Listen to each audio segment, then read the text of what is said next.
দৰং জিলাৰ আন্ধেৰীঘাট অঞ্চলৰ অগ্ৰণী শিক্ষানুষ্ঠান আদৰ্শ জাতীয় বিদ্যালয় আন্ধেৰীঘাটত আজি 14 নৱেম্বৰৰ দিনাখন শিশু দিৱস উদযাপনৰ সৈতে সংগতি ৰাখি সপ্তাহৰ মুকলি সভাৰ লগতে কৃতি ছাত্ৰ-ছাত্ৰীক সম্বৰ্ধনা আৰু বঁটা বিতৰণী অনুষ্ঠান উলহ মালহেৰে অনুষ্ঠিত কৰা হয়। তদুপলক্ষে আজি পুৱাৰে পৰা বিভিন্ন কাৰ্যসূচী অনুষ্ঠিত কৰা হয়। বিদ্যালয়খনত পুৱা বিদ্যালয় পতাকা উত্তোলন কৰে বিদ্যালয়খনৰ অধ্যক্ষ খৰ্গেশ্বৰ নাথে। পণ্ডিত জৱাহৰলাল নেহৰুৰ স্মৃতিত পুষ্পাঞ্জলি অৰ্পণ, বন্তি প্ৰজ্বলন, ধৰণী সেউজকৰণ, ছাত্ৰ-ছাত্ৰী বিচিত্ৰা অনুষ্ঠান, বিয়লি 1 বজাৰ পৰা মুকলি সভা, কৃতি ছাত্ৰ-ছাত্ৰীক সম্বৰ্ধনা আৰু বঁটা বিতৰণী অনুষ্ঠান অনুষ্ঠিত কৰা হয়। মুকলি সভাত নিৰ্দিষ্ট বক্তা হিচাপে উপস্থিত থাকে বিষ্ণুজ্যোতি কনিষ্ঠ মহাবিদ্যালয়ৰ প্ৰবক্তা জিতুমণি কুমাৰ আৰু শিশু বক্তা হিচাপে ভাষণ প্ৰদান কৰে বিদ্যালয় ছাত্ৰী কল্যাণীয়া শ্ৰী টিনা বৰুৱাই।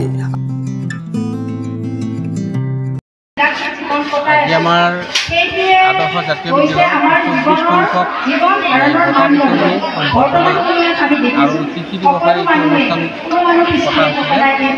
আজি এই অনুষ্ঠানটোত আমাৰ ৰাতিপুৱাৰ পৰা আমাৰ কাৰ্যসূচী আছিলে। ৰাতিপুৱাৰ পৰা আমাৰ আছিলে পতাকা প্ৰাৰ্থনা, তাৰপিছত আছিলে আমাৰ পতাকা উত্তোলন, তাৰপিছত আছিলে আমাৰ 24 গুচি চাকি বঞ্চলত প্ৰজ্বলন, যিহেতুকে আমাৰ এতিয়া 24 বছৰ হ'ল। তাৰপিছত আমাৰ কাৰণে এটা ৰূপলী জয়ন্তী তাৰপিছত 9টাৰ পৰা আমাৰ 9টাত আছিলে আমি পণ্ডিত জৱাহৰলাল নেহৰুৰ পবিত্ৰ স্মৃতিত বন্তি প্ৰজ্বলন।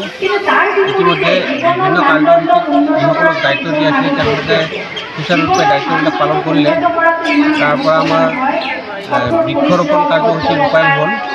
তাৰপিছত আমাৰ 10টাৰ পৰা আমাৰ আছিলে বিচিত্ৰ অনুষ্ঠান। ইতিমধ্যে নিয়মিত টাইমত আমি অনুষ্ঠানবিলাক পৰিচালনা কৰি গৈ আছিলোঁ। বিচিত্ৰ অনুষ্ঠানৰ পৰিসমাপ্তিৰ পিছত 1 বজাত আমাৰ এই মুকলি সভা, সম্বৰ্ধনা সভা আৰু বঁটা বিতৰণী সভা এই অনুষ্ঠানখন ৰূপায়ণ কৰা হ'ল। আৰু গধূলিলৈকে আমাৰ চাকি প্ৰজ্বলনেৰে আজিৰ অনুষ্ঠানভাগি আমাৰ সামৰণি কৰা হয়।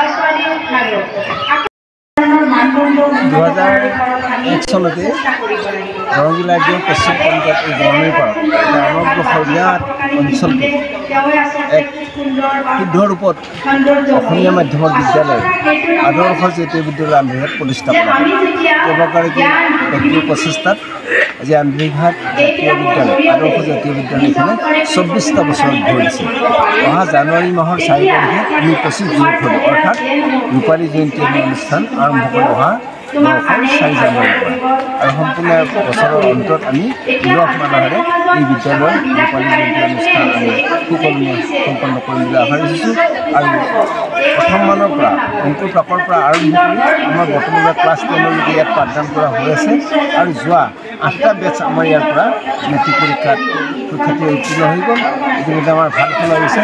এইবাৰ ভাল ফলাফল ইয়াৰ আগৰ বৰ্ষতো আমাৰ ছাত্ৰ-ছাত্ৰীয়ে 100% উত্তীৰ্ণ হৈছে। ইতিমধ্যে 95%তকৈ অধিক নম্বৰ পাই আমাৰ ছাত্ৰ-ছাত্ৰী আমাৰ অঞ্চললৈ এটা গৌৰৱ কঢ়িয়াই আনিছে।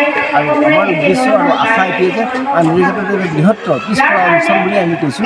এই অঞ্চলটোত ল'ৰা-ছোৱালীসকলক শুদ্ধ ৰূপত শিক্ষা গ্ৰহণ কৰাই যাতে সমান কৰাৰ আমাৰ আটাইখিনি প্ৰচেষ্টা। আন্ধেৰীঘাট জাতীয় বিদ্যালয়ৰ আদৰ্শ এটা হ'ল সুনাগৰিক গঠন হওক, ভাল আদৰ্শৰ ছাত্ৰ-ছাত্ৰী আমাৰ মাজত ওলাই গৈ দেশে বিদেশে যাতে ছাত্ৰ-ছাত্ৰী এটা সুনাম কঢ়িয়াব পাৰে, অঞ্চলটো যাতে শিক্ষাৰ পোহৰ দিব পাৰে, আমি তাকেই কামনা কৰি এই বিদ্যালয় আমি এই 25টা বৰ্ষৰ পৰা আমি পুনৰ 50 বছৰলৈ আগবাঢ়ি যাম বুলি যিহেতু আমি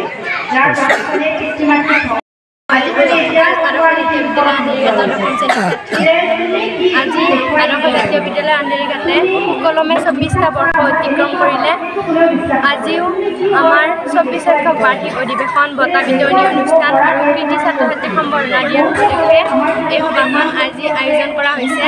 ৰাতিপুৱাৰ পৰা বিভিন্ন অনুষ্ঠান, বন্তি প্ৰজ্বলন, পতাকা উত্তোলন, বৃক্ষৰোপণ, বিচিত্ৰা অনুষ্ঠান আদিৰে এই অনুষ্ঠানৰ আৰম্ভণি হৈছিল। আৰু বৰ্তমানেও বিদ্যালয়ত মুকলি সভা চলি আছে।